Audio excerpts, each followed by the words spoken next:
a pas de disette en bas? Ouais, sur eux. Attends, j'y vais. Elle serait où? À la cuisine, Ouais, posée sur le comptoir.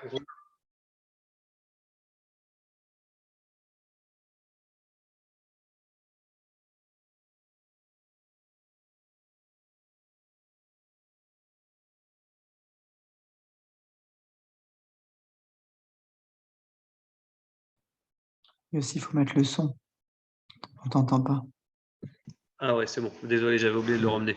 Donc voilà. Donc j'étais en train de commencer l'introduction du cours en disant qu'on va commencer donc cette paracha, cette histoire de Korach qui est intrigante. Tout le monde, on dit, celui qui se rebellait contre Moshe, celui qui a eu... je vais vous raconter un petit résumé rapide au moins des 5 premières montées de la paracha en une histoire simple. La paracha nous raconte qu'apparemment Korach, un monsieur, qui était le cousin germain de Moshe. Cousin germain, c'était le cousin donc de la tribu de Lévi, vous l'aurez compris. Et lui, il prend Korach des gens avec lui autour de lui, en l'occurrence 2 personnes que vous connaissez bien, c'est Dathan et Aviram, un certain On Ben Pellet qui sera sauvé par sa femme, on en reparlera, 250 chefs d'assemblée, pas 250 rigolos, 250 princes, des patrons, des gens importants, et une grande partie de la tribu de Réhouven, ils vont se rebeller contre Moshe. Imagine-toi, déjà à l'époque. Comment cette rébellion va se mettre en place? Je vais vous l'expliquer en détail dans un petit moment. Mais d'abord, ça a démarré que Rachid il nous raconte un truc très intéressant. Il dit, le dernier sujet de la paracha de cette semaine, c'est quoi? La paracha de la semaine dernière, c'était quoi? Les tzitzit. Ouais. Tout d'un coup arrive la paracha de Korach. Quel lien existe-t-il entre le dernier sujet de la paracha de la semaine dernière et le sujet de d'autres paracha de Korach? Dit Rashi au nom du Midrash. Rappelez-vous, Rashi n'invente rien. Rashi fait que répéter soit le Midrash ou la Gemara. Qu'en fait, Korach, il a utilisé un argument contre Moshe, c'est les tzitzit. Quand Moshe il a enseigné la loi des tzitzit, c'est-à-dire qu'il faut mettre les tzitzit sur un habit à 4 coins, et il faut mettre petit techelet, il faut mettre un fil de couleur techelet. Bleu, tu sais, c'était un poisson qui nageait dans la mer morte à l'époque. Un poisson particulier qu'on appelle le chilazone. Après l'avoir pêché, on l'écrasait, ça faisait un colorant particulier. C'était cette couleur bleue qui nous rappelait l'océan, qui nous rappelait, une fois qu'on voyait l'océan, on voyait aussi, dit la Gemara, le ciel. Et quand on voyait le ciel, l'univers entier, on pensait à Dieu. Donc les tzitzit nous rappelaient Dieu. Donc Korach, une des rébellions de Korach, magnifique. Une des rébellions de Korach, c'est justement les tzitzit. Et il a commencé à poser des questions à Moshe. Quelles questions il a demandé à Moshe? Il a dit, dis-moi Moshe, tu nous as appris, qu'il faut mettre un habit à 4 coins. Quand tu as un habit à 4 coins, tu dois mettre des fils de tzitzit. Et tu dois mettre un fil bleu. Aujourd'hui, on ne le met plus, on n'a plus ce colorant. Là, d'accord. À l'époque, on mettait un. Donc, je te pose une question, Moshe. Si maintenant j'ai un habit à 4 coins, n'oublie pas que l'habit à 4 coins, ce n'est pas comme on met aujourd'hui. À l'époque, tous les vêtements, ils étaient à 4 coins. Parenthèse fermée. Oui, tout le monde mettait. C'est comme des djellabas, mais ouverts comme ça, ouverts vers le bas. Donc, tous les vêtements de l'époque, pratiquement, c'était des habits à 4 coins. Donc, il dit si maintenant, Moshe, j'ai un habit qui est entièrement couleur de trélette, couleur de bleu azur, est-ce que je dois mettre des tzitzit ou pas? Moshe, il dit oui, un habit à 4 coins. Le verset dit Hachem, il m'a appris à Kanfé Big DM, sur les coins de tes vêtements, peu importe la couleur des vêtements, tu dois mettre ton fil de tzitzit. Mais il lui dit, mais si tu m'obliges à mettre un fil bleu pour penser à Dieu, si maintenant j'ai mon vêtement qui est entièrement bleu, je n'ai pas besoin de mettre un fil bleu, tu comprends? Et il commence à se marrer de rire. Le Midrash ramène une autre chose que Rachid ne dit pas, mais le Midrash ramène une autre question. Il dit Korach, il s'est moqué de Moshe, de la Torah orale de Moshe. Il faut bien comprendre que Korach, ce n'est pas un idiot. Korach, il a vu Moshe ouvrir la mer un an avant. Donc, il parlait avec Moshe, mais il se rebellait contre Moshe. Mais comme on verra dans la suite, dans l'élément que le Rabbi va faire sortir dans cette sira, malgré tout, les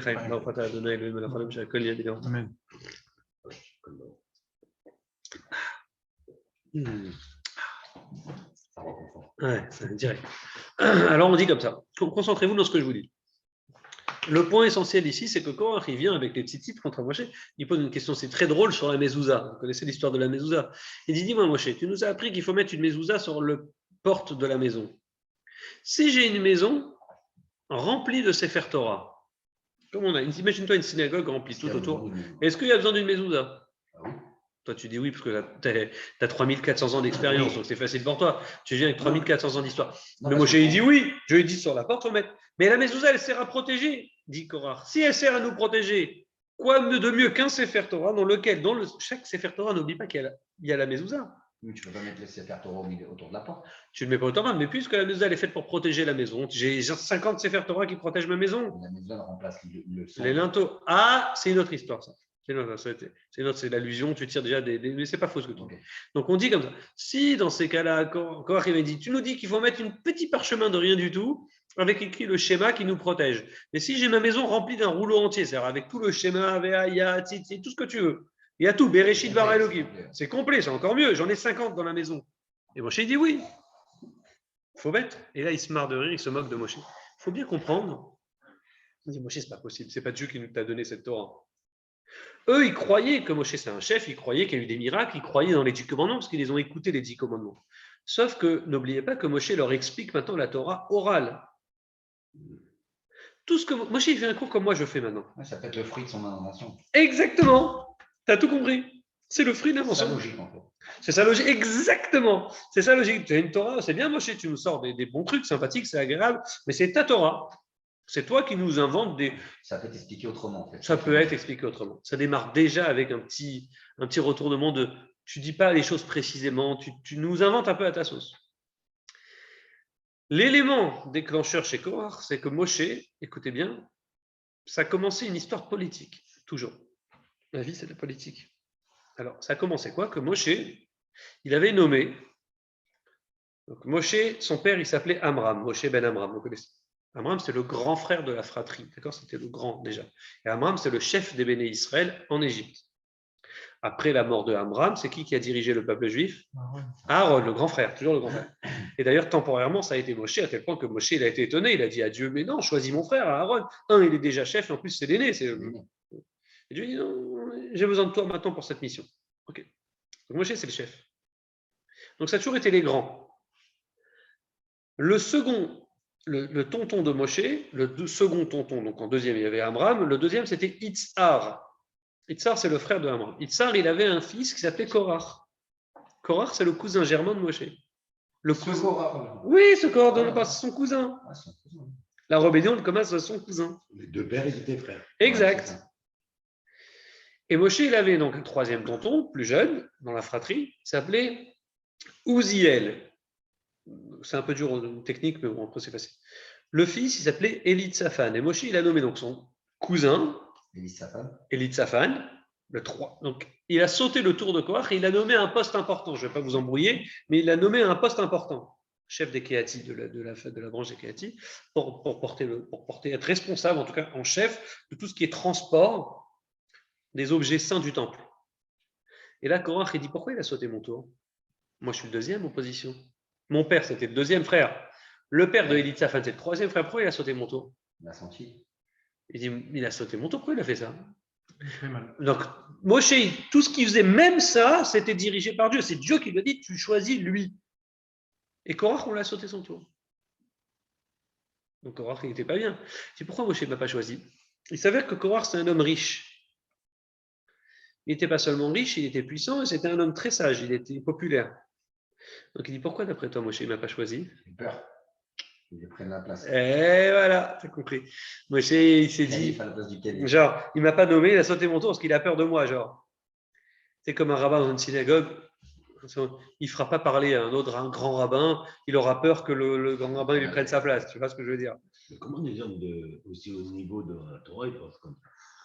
Mais c'était pas au niveau. Alors, j'adore ta question parce qu'en fait, toute la copie que je vous ai préparée là, c'est un élément du Rav qui veut dire que spirituellement, la Neshama de Korach, elle souhaitait quelque chose et ça s'est traduit matériellement avec une envie de méchant qui vient briser, casser. Spirituellement, c'était animé de quelque chose de positif. On va en reparler après, mais ce que tu dis, je ne mets pas de côté. On va en reparler, ça va être l'objet du cours. Donc tout ça pour vous dire que Korach il vient, il va chauffer bien sûr les deux chauffeurs d'histoire qu'on connaît très bien. Je pourrais vous faire un cours juste sur eux, qui s'appelait Datan et Aviram. Datan et Aviram, donc c'est les deux, ils sont tout le temps là, depuis tout le temps. C'est les premiers qui se rebellent contre Moshe. Datan et Aviram, c'est eux qui se sont rebellés contre Moshe. Vous savez quand? La première fois, ils ont cafeté à Paro que Moshe avait tué l'Égyptien. Les deux qui se battaient. Ouais. Les deux qui se battaient, Moshe leur a dit arrêtez de vous battre. Ils ont dit tu vas nous tuer comme tu as tué l'Égyptien. Donc, il y en a un, c'est le fils de la meuf. Alors ça, c'est un cours que vous avez fait sur exactement. C'est pas l'objet, donc je vais mettre de côté, mais c'est exactement. Il y a un type qui m'a posé une très bonne question cette semaine, un copain à moi, un bon étudiant aux États-Unis, il m'a dit est-ce que Dathan Aviram, quand ils avaient cafeté à l'époque sur Moshe, qu'il avait tué les Juifs, est-ce qu'ils savaient que Moshe c'était un juif? C'est vrai, personne ne le savait.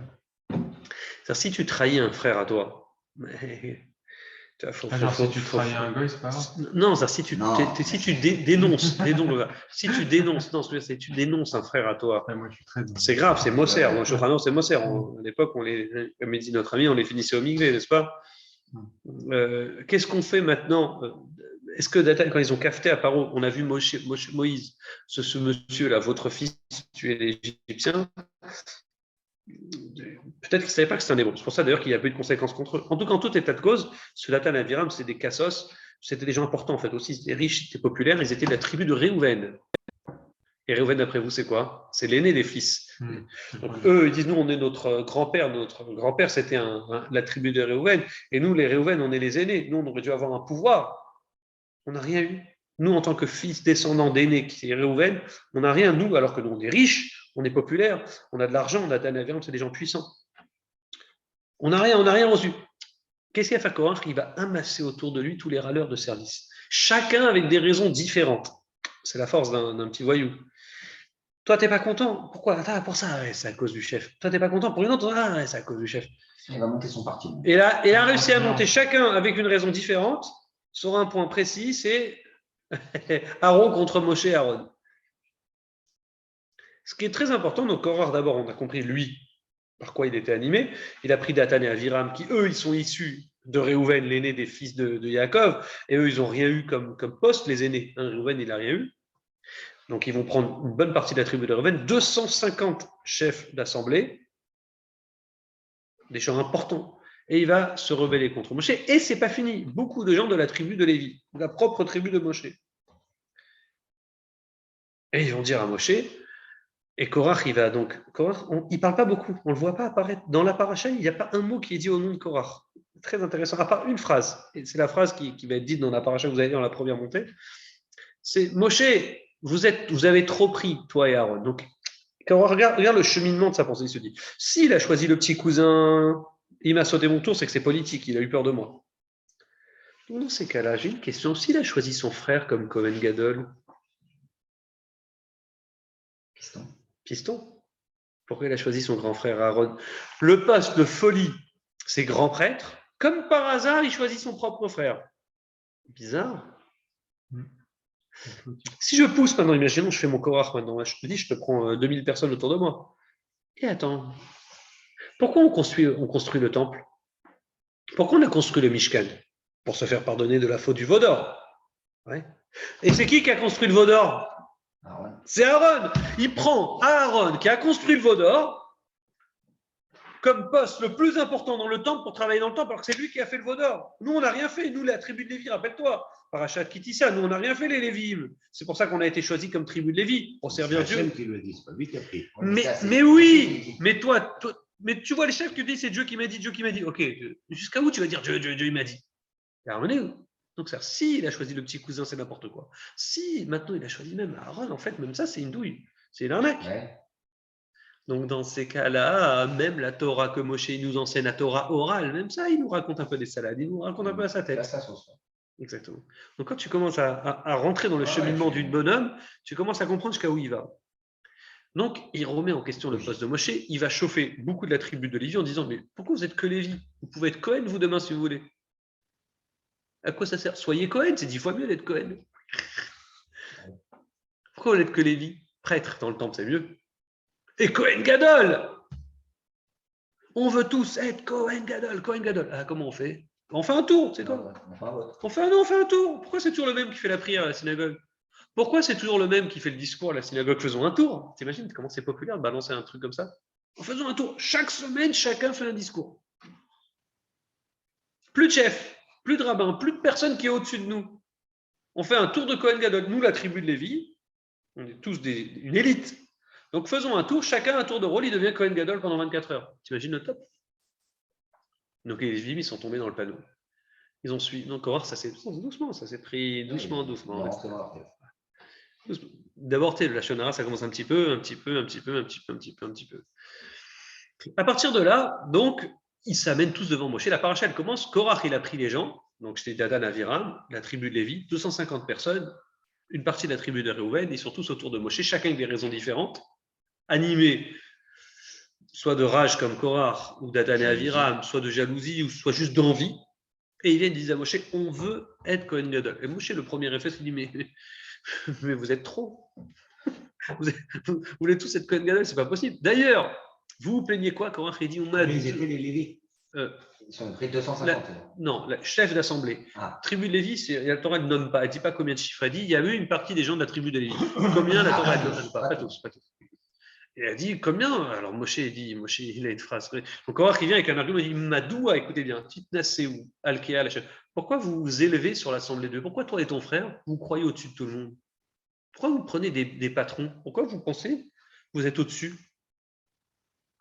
On est tous pareils. Tu sais, c'est le premier communiste de l'histoire. C'est drôle. On est tous pareils. Voilà, on est tous pareils. Arrêtez de vous croire au-dessus de tout le monde, vous les chefs. Pourquoi vous vous sentez au-dessus de l'assemblée de Dieu? Donc, ce qui est très important de retenir, Moshe il essaie d'abord de désamorcer ces trucs, il faut une bande comme ça énorme autour de lui. Mais c'est pas grave. Il dit, déjà, les Lévites, je crois, vous plaignez que moi je suis au-dessus de vous, mais vous aussi, vous êtes déjà au-dessus du peuple. Ouais. Vous, les Lévim, déjà, vous êtes au-dessus. Vous servez dans le temple, pas comme un Kohen, mais vous avez déjà quelque chose. Donc, Moshe, qu'est-ce qu'il fait? Il va faire comme ça. Il va essayer de régler les problèmes les uns après les autres. Il va dire. Au départ, Moshe, il pense vraiment qu'ils sont de bonne foi. Donc, il dit calmez-vous. Ils veulent être. On va essayer d'abord. Moshe, il va essayer d'appeler. Il dit demain matin, vous, les 250 personnes qui voulaient être Kohen Gadol, demain matin, vous voulez être grand prêtre.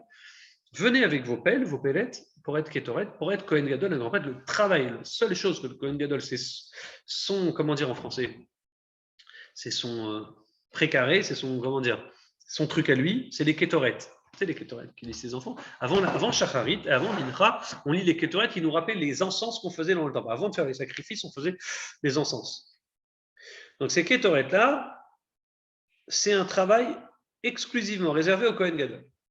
Celui qui fait des Kétoret, même si c'est un Kohen, à un moment qu'on ne lui a pas demandé de faire, il meurt. Exemple, qui est mort? Les fils de Aaron. Bravo. Les fils de Aaron, Nadav et Avihu. Alors Moshe leur dit, mes propres neveux, ils ont joué à la pelle, ils sont morts. Mes propres neveux à moi. Vous voulez jouer à la pelle? Venez demain matin avec la petite appel des encens. Hachem, il choisira un d'entre vous. Je vous annonce d'office, Hachem en choisira qu'un. Vous voulez faire? Faites-le. Mais demain matin. Moshe, il ne veut pas Moshe, il dit peut-être qu'ils sont sous, peut-être qu'ils sont fatigués, excités. Des fois, la nuit, exactement. Ils vont se calmer, les gars. Demain matin, ils vont être plus posés, plus normal. Et voilà. Rendez-vous demain matin, venez avec vos belles et Kétoret, venez dans le Mishkan, vous êtes chaud, mais rappelez-vous, Moshe leur dit, mes neveux, ils sont morts. Les fils de Aaron, ils ont fait des Kétoret alors qu'ils sont Kohen. À un moment auquel, rappelez-vous, Dieu ne l'avait pas demandé, à Sherloti Baotam, et ils en sont morts. Dieu ne leur avait pas demandé, qu'est-ce qu'on fait? Moshe va même convoquer, écoutez bien, la seule personne à qui Moshe ne parle pas dans tout le texte, c'est Korach. Très intéressant. Il ne parle pas à son cousin. Il sait qu'il est mauvais, pas qu'il a une envie, quoi. Il sent que c'est trop tard pour lui. Il sent qu'il est parti trop loin. Des fois, tu as des gens, ils sont tellement animés, ils sont tellement partis loin dans leur délire que tu dis, tu ne peux plus rien faire. À moins qu'il y ait une aide du bon Dieu qui vient, qui le change, mais normalement, il est parti tellement. Alors, Moshe va même convoquer Datan et Aviram. Pourtant, Datan et Aviram, c'est des numéros. Moshe va essayer d'aller vers eux pour les convoquer, pour leur parler. C'est ce qu'ils répondent dans le Passouk. Ce que je vous dis, c'est le Passouk. Demain, vous allez lire Shabbat après-demain. Très intéressant. Il dit Lona Aléaf. Ils disent même si tu nous crèves les yeux, on ne te suit pas, on ne vient pas vers toi. Ils disent à Moshe, même si tu nous crèves les yeux, on ne vient pas, on vient pas à ta convocation. Ils envoient balader Moshe. Et ils disent une phrase intéressante qui fait écho à la paracha la semaine dernière, c'est est-ce que tu nous as emmenés en tant que chef vers la terre où coule le lait et le miel? Non, on va mourir dans un désert. Tu nous avais promis en sortant d'Égypte qu'on allait aller vers une terre où coule le lait et le miel. Mais suite à l'épisode de la semaine dernière des explorateurs, qu'est-ce qui s'est passé au moment des explorateurs? Moshe, il a dit on va rester encore 40 ans dans le désert, 39 ans, ouais. Dans le désert, oui ou non? Donc, tu n'as pas fait ton rôle de chef.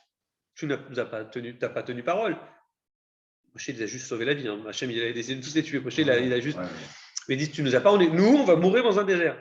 Tu nous as fait sortir d'Égypte pour moi. Il y a aussi des mots qui disent, hein, les mots, ils sont intéressants. c'est quand même un mot puissant. Ce n'est pas une bêtise. Ils ne vont pas dire Moshe, tu as une sale tête.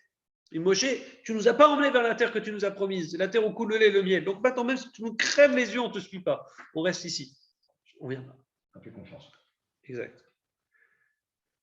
Après, des fois, à chaque fois que je faisais une sira comme ça, un discours, on commençait à partir dans un rachi, on expliquait pas mal de choses. Et en fin de compte, je me rendais compte que les gens, l'histoire basique, des fois, ils avaient oublié. Tu vois. Donc pour ça, j'aime mieux toujours répéter un peu l'histoire avant.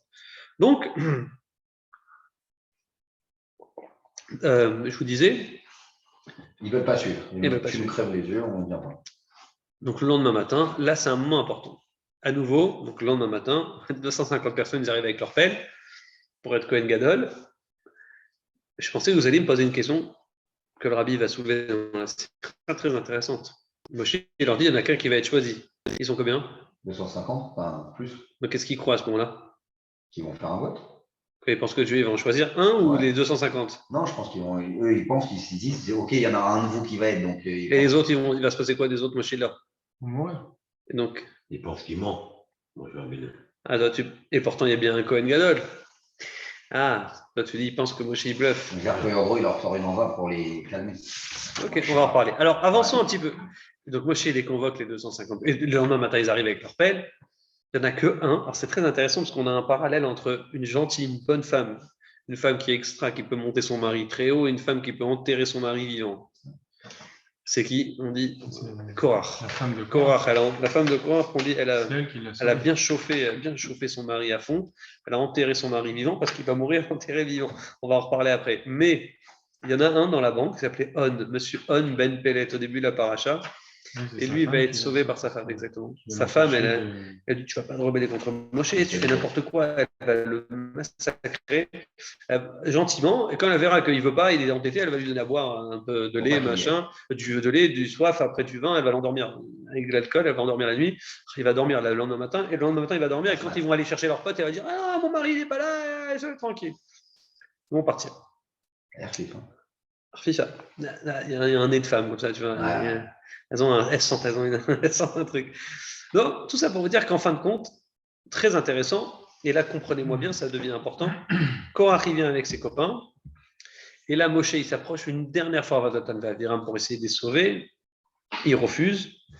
Et là, Hachem dit à Moshe, tu diras au Ben Israël ce que je vais vous dire maintenant. Peuple, écartez-vous de Korach, de Datan et Aviram, écartez-vous tous. Si Korach, Moshe il dit, Datan meurt d'une mort naturelle, c'est que tout ce que j'ai fait jusqu'à maintenant, je l'ai inventé de mon cœur. Mais si ces gens-là vont mourir par la terre qui s'ouvrira et qui les avalera vivants, elle s'ouvre la terre, elle se referme, c'est que tout ce que j'ai fait jusqu'à maintenant, c'est Dieu qui m'a dit et c'est pas moi. Donc Moshe dit, écartez-vous tous de Korach, Datan et Aviram. Tout le monde recule. Et là, la terre s'ouvre. La terre s'ouvre. Tremblement de terre au bon moment, au bon endroit. Korach, Datan, Aviram, ses femmes, leurs enfants, leurs nourrissons, tout le monde a été, leur famille, leur argent, leur tente, leur business, leurs animaux, tout ce qui leur appartenait, ils sont engloutis. La terre s'est ouverte, ils sont tombés et la terre s'est refermée. Et là, c'est très important de comprendre. Rachid ramène un élément très important.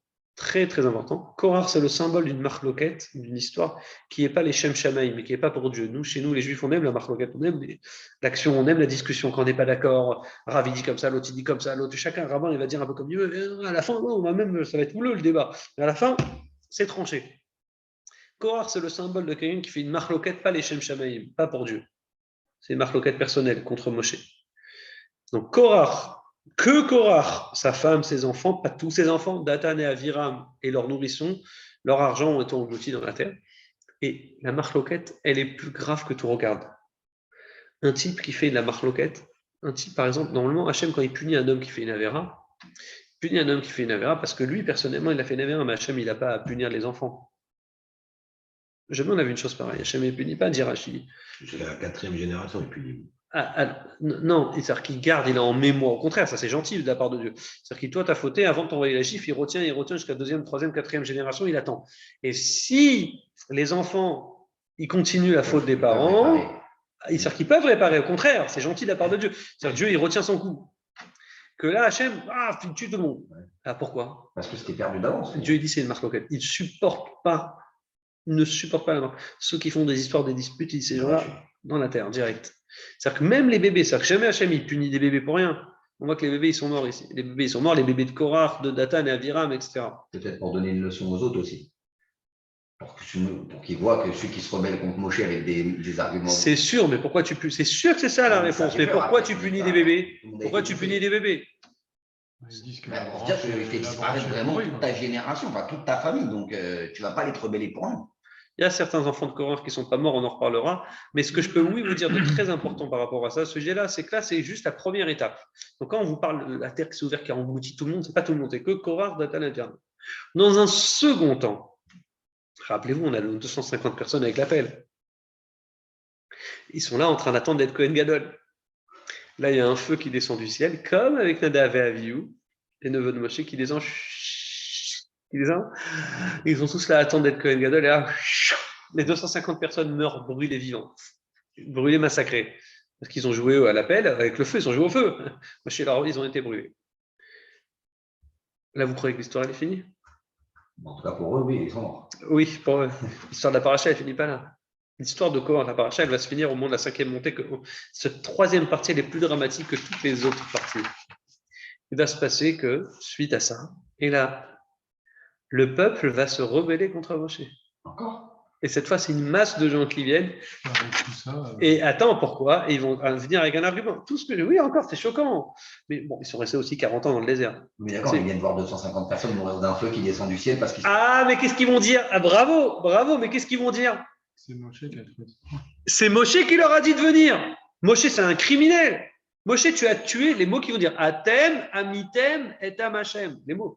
Moshe et Aaron, vous avez tué le peuple de Dieu. Vous avez demandé aux gens de venir avec une. Vous savez que c'était dangereux, vous savez qu'ils allaient mourir. C'était 250 patrons. Non, mais c'est ton patron. Oui, mais d'accord, tu t'en sors pas. Parce que les Juifs, ils n'avaient pas d'ennemis, si tu rentres. Mais d'un côté, ils ont raison. Quand tu sais que quelqu'un va mourir, il leur a dit. Mais il leur a dit. Mais oui, alors, on va dire que les Bnei Israël ne savaient pas que Moshe a dit. Alors, pour la petite blague très intéressante, parce qu'eux, ils sont venus, ils ont dit Moshe, comment vous avez pu faire une chose pareille? Vous avez tué nos chefs, nos 250 chefs, tu leur as dit de faire ça, et tu savais que vous alliez mourir.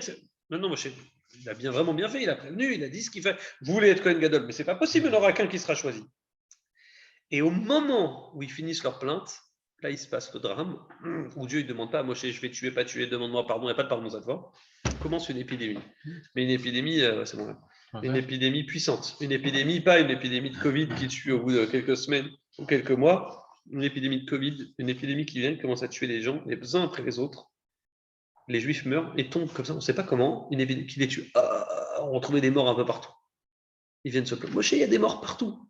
Les gens commencent à mourir. Là, Moshe, tout de suite, il comprend qu'il y a l'ange de la mort qui est venu et lui, quand on lui demande de tirer dans le tas, il tire dans le tas. Il fait différence. Hachem, il dit c'est bon, on va raser le peuple juif. Et ce que je vous dis, c'est vraiment un moment très, très important, crucial. Là, Hachem, il négocie pas avec Moshe, on sauve pas, je vais les raser. Il envoie, l'ange de mort, il dit tu tires dans le tas. Il ne même pas, tu tires dans le tas. Et quand Moshe, il apprend que là, on rigole plus, ça va à la mitraillette, qu'est-ce qu'il fait? Il se retourne vers Aaron. Hein, il ne va pas affronter l'ange. Ah, c'est Aaron. Chazak, c'est Chazak. Là, t'as retenu, c'est bien. Il demande à Aaron. Ça, c'est Rashi qui ramène dans le Midrasha. Le passou qui raconte pas cette histoire de l'ange de la mort, mais moi, en général, je me contente quand je fais un petit résumé que le texte. Hein, vraiment, qu'est-ce qui se passe? Moshe, tout de suite, il dit Aaron, prends immédiatement ta pelle et fais des kétorettes. Prie Hachem pour sauver les béné Israël. Aaron, il rentre dans le Mishkan. Il fait des kétorettes. Alors, c'est là parce que Moshe Rashi n'invente pas. Hein, parce qu'en fait, il y a un moment où Aaron, on dit, il prend du temps. Il est à la rencontre, et après il rentre, après il ressent, on comprend ce qui se passe. Il y a des mots dans le verset qui sont incohérents. Le Midrash, il complète ces psukim. Il dit, en fait, Béhémet, il a croisé ce jour-là l'ange de la mort il voit l'ange de la mort en train de faire son travail. Alors, comment l'ange de la mort travaille, je ne sais pas. Mais Aaron croise le malach avec l'ange de la mort, qui lui dit, stop. Alors, il dit, comment stop? Il dit, moi, Dieu, il m'a envoyé. Je lui dis, oui, mais moi aussi, Moshe, il m'a envoyé. Moshe, il m'a envoyé pour faire des kétorettes, pour que tu arrêtes de demander d'arrêter de faire de faire ton travail. Alors, l'ange lui dit, mais entre Moshe et Dieu, c'est qui est plus fort? Toi, tu es envoyé par Moshe, moi, je suis envoyé par Dieu. Alors Aaron dit C'est dur. allons tout de suite vers le Mishkan, parce que Hachem, il était avec le Hanan, il parlait avec Moshe à ce moment-là. Il dit voilà, les deux boss, ils sont là, on va parler, on va voir ce qui se passe. Et donc Aaron, il rentre, il fait des kétorettes, des encenses, et là, on raconte que l'épidémie s'arrête. Vous savez combien de morts il y a eu 14 700 personnes qui sont mortes. C'est énorme, hein. On retient Korah, Datan et Aviram, c'est 2-3 familles qui sont mortes. On parle des 250 personnes, c'est tout. Mais après, il y a eu 14 700 personnes par l'épidémie qui sont mortes. Avec les 250 et les machins. C'est marrant que tu sortes ce chiffre de 15 000, parce que très intéressant, parce que l'année dernière, il y a un type qui m'avait dit pendant le cours, et j'ai retenu ça très intéressant. Pendant que je faisais cours, il s'était rappelé que j'avais dit le cours d'avant, qu'Hachem, si tu prends 600 000 personnes, tu prends 600 000 personnes qui meurent, parce que rappelez-vous, 600 000 personnes qui vont mourir sur 40 ans. Oui, vous vous souvenez de ça? Donc 600 000 personnes qui meurent sur 40 ans, je vous ai dit, chaque année, ça fait combien de personnes? 15 000. 15 000 fois 40, donc chaque année, 15 000. Et je vous ai dit, la première année, on ne la compte pas. La première, on ne la compte pas parce que c'était une année classique, ce n'est pas une année de punition. En fait, à cause des explorateurs, ils sont restés 39 ans net. Mais en fait, avec ce chiffre de 14 700, plus ces 250, plus Korah, Datan et Aviram, on arrive pratiquement à 15 000. Non, pratiquement à 15 000, qui fait que la fameuse première année, elle a été. Non, c'est cette première année des 15 000, oui, il y a eu aussi des morts. Mais c'est ces 15 000 morts-là. Pas pour la même raison. Exactement. Ça, c'est une autre. Mais ce qui est très important, c'est que le drame, en fait, il se passe maintenant, il se passe au temps 3. Il y a eu Korah, il y a eu les 250 personnes et il y a eu les 14 700 personnes qui sont mortes. Pourquoi Moshe, il envoie Aaron faire les kétorettes pour montrer à Dieu qu'il n'y a plus de discussion sur le Kohen Gadol? Alors, écoute bien, pourquoi des kétorettes? Ouais. Ça, c'est intéressant. Pourquoi des kétorettes? Oui, c'est ça qu'il demande.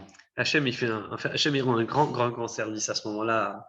Hachem, il rend un grand service à Aaron et aux kétorettes, parce que les gens commençaient à critiquer les kétorettes. Ils disaient, mais en fait, les kétorettes, c'est un objet de mort. Les encens. C'est un genre c'est un service que Dieu nous demande de faire dans le Mishkan, et c'est un objet dangereux, un objet de mort. La preuve, c'est que les kétorettes, ils ont tué les fils de Aaron, eux-mêmes, les deux fils. Et les kétorettes, ils ont tué 250 personnes. C'est un objet dramatique, ce truc-là. Il faut arrêter avec ça. Hachem dit, parlez pas trop sur les kétorettes, c'est ça qui va vous sauver. Et le Béné Israël aurait pu tout s'y passer à ce moment-là. Les Béné Israël complètement, ils auraient pu mourir à cause de cette histoire. De Korah, on dit, si ce n'est Aaron qui par les kétorettes eux-mêmes, il va sauver les restes des Béné Israël. Et dès qu'il fait les kétorettes, l'épidémie s'arrête. Mais à 14 700 morts. Tout ce que je vous dis, c'est écrit dans la paracha de cette semaine et que vous allez lire en français, avec un peu de chance dans Paracha Kid. Donc finalement, ils ont été tués 2 fois, les Béné Israël. Comment? Parce qu'une première fois, il les avait condamnés déjà. Il leur a dit que votre génération ne rentrera pas en Israël. Donc on savait qu'ils allaient mourir dans les 40 ans à venir, quoi qu'il arrive. Ils ont été condamnés 2 fois. Ouais. En tout cas, les 15 000, oui. Les 15 000, ça veut dire qu'ils ont été condamnés que dans 40 ans, ils vont tous mourir. Ils vont tous y passer. Sauf la génération d'après qui va naître. Et cette même première année, je crois qu'on est dans la première et demie année, après la sortie d'Égypte, là on voit qu'il y a eu cette histoire. Mais en 39 ans, ils n'auraient pas pu réparer la faute des Méréniens. Une promesse de Dieu, c'est fini. Tu ne peux plus réparer ça. C'est la génération qui ont fauté. Donc Hachem, il tue toute la génération. Hachem, n'oublie pas, il aurait dû déjà tuer tous les Juifs au moment du Vaudor. Oui. Il a retenu le coup. Moshe, il a sauvé le coup. Tu vois, on dit, il a sauvé les Béné Israël. Après, les Meraglim. Et au moment des Meraglim, Dieu dit, ça fait 10 fois qu'ils m'ont testé. 10 fois, c'est beaucoup quand même. En un an, pratiquement, 10 fois. Avec tout ce qu'ils ont. Ils m'ont testé 10 fois.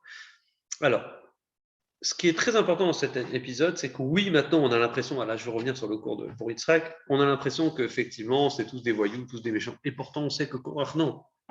Il y a un grand prophète qui est descendant direct de Korah. C'est juste l'arrière-petit-fils de Korah, c'est énorme. Il s'appelait Shmuel. Vous avez entendu parler du Shmuel, le prophète. C'est lui qui va nommer le roi Shaoul. C'est lui qui va nommer le roi David. Shmuel. C'est le prophète Shmuel. Shmuel, c'est un descendant direct de Korah. Donc derrière Korah, il y a oui quelque chose. Alors, dans le numéro 1 là, que je vous ai fait dans la photocopie, on voit. On peut être descendant de Korah parce qu'ils ont tous été tués. Excellente question, réponse. Il y a quelques garçons de Korah qui ne sont pas morts. Il y a quelques fils qui sont pas morts. C'est pas moi qui le dis, c'est le verset où Bene Korah, l'homme et tout. Les fils de Korah ne sont pas morts. Les fils de Korah ne sont pas morts et ils ont été sauvés parce qu'ils ont fait tchouva au dernier moment. Alors eux, c'est pas par leur femme, c'est que On Ben Peled par sa femme. Les fils de Korah ont dit, je sais pas, ils sentaient pas bien le truc. Ils ont dit non, mais ça prend une tournure qu'on n'est pas capable de gérer, c'est pas normal ce qui se passe. Moshe, c'est quand même. La nuit, il leur a vraiment porté conseil pour le coup. Ils se sont écartés, ils n'ont pas fait partie de leurs parents, ils ne sont pas morts. Il y en a qui disent qu'ils ont été engloutis dans la terre, mais ils sont ressortis. On ne sait pas. En tout cas, le verset il est clair, il dit ils ne sont pas morts. Après, comment ils ont survécu, tout ça, on ne sait pas. Mais les fils de Korah, donc il y a eu le fameux descendant qui est Shmuel, le grand prophète Shmuel. Et donc de là, force est de constater que Korah, ce n'est pas n'importe qui. Korah, c'est un Lévi. Korah, c'est quelqu'un qui a malgré tout pas fauté au moment du veau d'or. Korah, c'était un homme important. Korah, c'était quelqu'un qui connaissait beaucoup de Torah. Il a déraillé, certes, mais derrière cette envie, derrière ce déraillement, il y a eu quelque part chez lui quelque chose qui l'a emmené à ça. Et on va maintenant parler, pour les 15 dernières minutes de cours qui nous restent, parler de qu'est-ce qui s'est passé dans sa neshama. On sait que chaque chose, il y a toujours dans chaque chose, il y a le corps et l'âme. D'accord ? On a un corps physique, on a un corps, on a une âme. Derrière une histoire, mais toujours l'histoire qui s'est passée physiquement, il y a quand même une neshama qui se passe derrière cette histoire. Et la neshama de cette histoire, vous avez un point très intéressant. Korach, il a eu un seul tort, mais il n'en a pas eu 15, il en a eu un seul dans sa vie. Et vous savez, le seul tort qu'il a eu, c'est d'avoir raison trop tôt. D'avoir raison trop tôt. Ça veut dire, Korach, qu'est-ce qu'il voulait ? Il voulait que tout le monde soit Cohen. Et cette idée de que tout le monde est Cohen, on dit quand Mashiach viendra, vous avez appris ça peut-être un jour, tout le monde un jour on deviendra Cohen, on deviendra tous prêtres, on pourra tous servir dans le temple. Korach, il espérait derrière sa neshama qu'il avait, vous l'avez dans le numéro 1, vous le relirez chez vous, après en français je termine à l'oral, c'est pas grave. Vous l'avez dans le numéro 1. Korach, il avait cette envie, le Zohar raconte, d'être pressé d'un temps où tout le monde est pareil, où tout le monde peut être Cohen. Et Korach, il n'a pas inventé ça de nulle part. Vous savez d'où il a inventé ? C'est une théorie de Dieu. Hachem, il dit avant de recevoir la Torah, vous avez un passouk dans Parashat Yitro, avant de recevoir la Torah, nos ancêtres, le verset, il dit, Hachem, il dit, est-ce que vous acceptez Ve'atem tiyu li mamlechet kohanim ve'goy kadosh? Est-ce que vous acceptez d'être pour moi mamlechet kohanim, un royaume de prêtres? Il n'y a plus de trucs. Mamlechet kohanim. Et les Bnei Israël, ils ont dit oui. Non, mais il faut qu'ils terminent tout le monde. Ah, vous terminez. Est-ce que vous acceptez d'être mamlechet kohanim, un royaume de prêtres? Les Juifs, ils ont dit oui. Goy kadosh, un peuple saint. Depuis Matan Torah, Korach, il a entendu Dieu qui propose aux Juifs d'être un royaume de prêtres et un peuple saint. Et tous les Bnei Israël, ils ont accepté, ils ont dit oui. Donc, du point de vue de Korach, cette notion qu'on est un peuple saint, il n'a pas tort. Il dit on peut être tous des prêtres. Pourquoi tout d'un coup, il y a eu comme ça un truc. Alors, il y a eu le veau d'or qui est passé par là, qui fait qu'on a tous déraillé. Donc, on a baissé le niveau. Mais du point de vue d'Hachem, à l'origine, oui, il y avait une notion de Mamlechet Kohanim, de royaume de prêtres. Tout le monde devait être prêtre. Tout le monde devait être prêtre. S'il n'y avait pas eu la faute du veau d'or. Donc, il a entendu quelque chose. Il a vu commandement de Matan Torah. Quand on a reçu la Torah, Dieu s'est adressé à tous les Bnei Israël. Est-ce que Dieu il a fait une hiérarchie entre lui? Non, tout le monde a écouté la Torah. Donc, sa neshama, lui, à Korach, il avait cette envie de s'attacher à Dieu, d'être un Kohen Gadol, parce que Dieu, il s'est adressé au peuple avant la faute du veau d'or, et il a dit, vous serez tous un royaume de prêtres. Donc, lui, il dit, dernière chose que je veux, au fond de lui, il est animé par cette spiritualité, cette envie de s'attacher à Dieu. Et le meilleur exemple qu'on peut trouver, c'est chez les 250 personnes. Comme je vous l'ai dit tout à l'heure, un peu en teasing, en avance. Qu'est-ce qui s'est passé avec les 250 personnes? Qu'est-ce qu'ils ont dit? On veut tous être Kohen Gadol, mais ils savaient qu'ils allaient mourir. 249 personnes d'entre eux, ils se sont dit, on prend un risque, on joue au feu. Nadav et Avihu, est-ce qu'ils sont morts? Oui, ils sont vraiment morts, Nadav et Avihu. Tout le monde a vu, on les a enterrés, les fils de Aaron. On te dit, tu joues au feu. Tu es prêt à jouer au feu? Je ne sais pas, faire du vin, tu joues au saut à l'élastique, tu as peur. Tu ne veux pas sauter à l'élastique. Pourquoi tu as peur? Tu te dis, attends, j'ai un risque, une chance sur 1000, mais voilà, un gars sur 1000, il meurt. Bon, tu ne vas pas jouer. Oui. Là, on te dit, tu as une chance sur 3. Tu joues à la roulette russe. Sur 6, c'est un revolver. Si. Tu fais quoi? Tu joues pas. Tu n'écouterais pas pour moi. Et là, ils sont 249. Ils savent qu'ils vont mourir. Il n'y en a qu'un qui va survivre. Ils se lancent tous à la roulette russe. Pourquoi ils font ça? Eux aussi, il y a eu cette envie, comme Nadav et Avihu, il y a eu cette envie, ce moment de vouloir s'attacher à Dieu. On est prêt. tout prix, c'est une génération, comme tu disais, de gens qui sont prêts à donner leur vie pour Dieu. La mère, elle souffre. On a envie de connaître Dieu, on a envie de voir des choses, on a envie de s'attacher à quelque chose d'abstrait qu'on n'a pas vu, qu'on a vu au moment de Matan Torah, on a connu un peu, et c'est terminé. Oui, pourquoi y aller vers l'affrontement? Ils auraient pu se rapprocher de Dieu. Ça, c'est l'aspect corporel du problème. C'est-à-dire que la forme, elle était catastrophique. Ils s'y sont pris comme des sauvages. Et bien sûr. Moshe, par la force, par la même occasion. Voilà. Mais là, n'oublie pas, j'ai dit du début, j'ai pas dit que c'est bien ce qu'ils ont fait. L'aspect néchamique, la spirituelle de cette histoire, voilà ce qu'il y a. Rabbi traduit derrière le corps de ces gens-là, voilà ce qui s'est passé. Voilà ce qu'ils avaient cette envie de s'attacher à Dieu de façon surnaturelle. À tel point que Moshe il leur a dit, mais Moshe il leur dit comme eux, Moshe dit, regardez, vous l'aurez dans le numéro 4, Moshe leur dit, mais je ne comprends pas. Chez nous les Juifs, on a quoi? On n'est pas comme chez les prêtres, chez les nations du monde, il y a plein de prêtres, il y a plein de temples. Nous, on a un seul Kohen Gadol, on a un seul temple, on a une seule arche, un seul Aaron HaKodesh. On a un seul Mizbeach, un seul hôtel. Donc on n'a qu'un Kohen Gadol. On n'a qu'un Kohen Gadol. Vous voulez tous être Kohen Gadol? Il leur dit, même moi! Moshe leur dit, même moi, je voudrais être comme vous. Je voudrais être Kohen Gadol. Même moi, j'aurais voulu. Donc tu vois bien que Moshe, il n'exclut pas cet argument de vouloir. Je comprends votre volonté. Il dit, je comprends votre volonté. Même moi, j'aurais voulu, leur dit Moshe, être Kohen Gadol. Dieu, il n'a pas voulu ainsi. Mais même moi, j'aurais voulu. Donc cette envie d'être Kohen Gadol, c'est quelque chose spirituellement de compréhensible. Ces gens-là, ce n'était pas n'importe qui, ces 250 personnes. On dit qu'ils sont comme Nadav et Avihu. Nadav et Avihu, personne n'est critique, on dit qu'ils sont morts, mais personne ne dit c'est des fous. Pourquoi? Donc là, c'est la conclusion, et c'est très intéressant. Alors, je vous invite à lire ce petit. Je vous ai fait tout ça à l'oral, vous pouvez passer directement dans la Sira à l'enseignement. Tu l'as dans le numéro 8 et 9. Regardez bien. Je vais lire en hébreu. On va commencer par 8. Ikar avodat kol yehudi isuk bekiyum hamitzvot. L'essentiel d'un travail des Juifs, quand tu vois l'écoute et sichot, c'est la sira du Rabbi. Ikar avodat kol yehudi isuk bekiyum hamitzvot. L'essentiel d'un travail d'un Juif, c'est faire des mitzvot. C'est pas des théoriciens, des moines qui vont s'enfermer dans un monastère à penser à s'attacher à Dieu. C'est bien. Mais le but, c'est de se marier, avoir des enfants. On ne veut pas être comme des moines célibataires.